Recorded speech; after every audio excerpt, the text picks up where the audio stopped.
Cherchez le WOD en bas.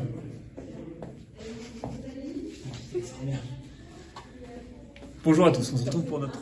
Je fais la blague, cherchez le WOD. Cherchez le WOD à la cave. C'était blague.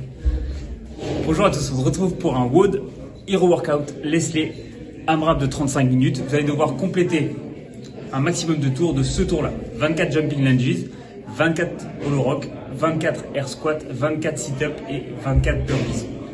Le plus difficile, outre le fait de ne pas se tromper dans le nombre de répétitions que vous allez devoir faire, rappelez-vous, c'est 24 répétitions.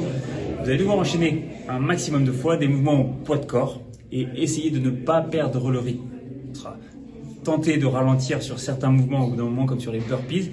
Essayez de vous mettre une target quand vous lancez votre chrono. Regardez quand vous commencez les burpees et quand vous les finissez. Essayez de maintenir ce volume-là pendant tout le Hero Workout. On revoit tout de suite les mouvements du jour. Sur les jumping lunges, concentrez-vous sur le fait de sauter et d'atterrir de manière stable sur l'avant et sur l'arrière du pied. Essayez toujours de tendre vos jambes entre les deux sauts. Sur le hollow rock, on se servira de l'engagement de la midline pour réaliser nos répétitions. Si c'est difficile d'avoir les bras tendus et les jambes tendues, vous pouvez fléchir un genou. Gardez toujours les épaules qui vont vers le genou qui est levé, ou alors les deux genoux.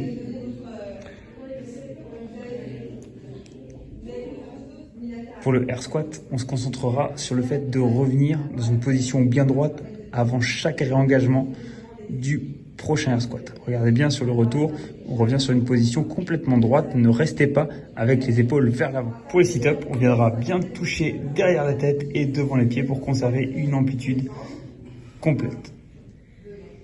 Sur le retour de la mat, sit-up, on vient bien enrouler le dos, surtout s'il n'y a pas de mat en fait, contre le sol. Pour les burpees comme pour le squat, concentrez-vous sur le fait de bien finir votre extension en position haute. La poitrine vient toucher le sol en premier, je me relève et j'essaye de minimiser les flexions de genoux en descendant et en montant. Pour le warm-up, on partira sur 2 tours de 3 exercices différents. Chaque exercice, on va le réaliser pendant 1 minute. Première minute, on va faire un travail de coordination entre votre bas du corps et votre haut du corps. Vous aurez besoin d'un PVC. Deuxième exercice, on va faire des overhead squats avec ce même PVC. Et troisième exercice, ça va être un mélange des deux premiers. On va faire du snatch balance. Ça ressemble à ça. Sur le travail de coordination, vous allez prendre un PVC, vous allez le passer en largeur overhead squat. Si vous avez du mal à le trouver, vous pouvez le plier au niveau des hanches et garder les bras tendus à peu près pour trouver votre largeur. Ensuite, on va venir poser ce PVC, ce balai sur les épaules et on va faire ce mouvement. J'atterris en quart de squat à chaque fois que je tends les bras au-dessus de la tête. Et j'enchaîne. L'overhead squat, on va placer ses pieds largeur d'épaule et on va pousser les fesses en arrière en gardant le PVC bien au-dessus des chevilles. Je me concentre sur le fait de garder les bras tendus. Enfin, pendant 1 minute, vous allez concentrer sur le mouvement du snatch balance. On va commencer les pieds serrés comme le premier exercice et on va atterrir dans notre position d'overhead squat de tout à l'heure. La réactivité dont vous allez faire preuve dépendra de votre capacité à vous propulser au sol rapidement en relâchant les muscles et en les contractant à nouveau avant la zone d'atterrissage. Bon courage!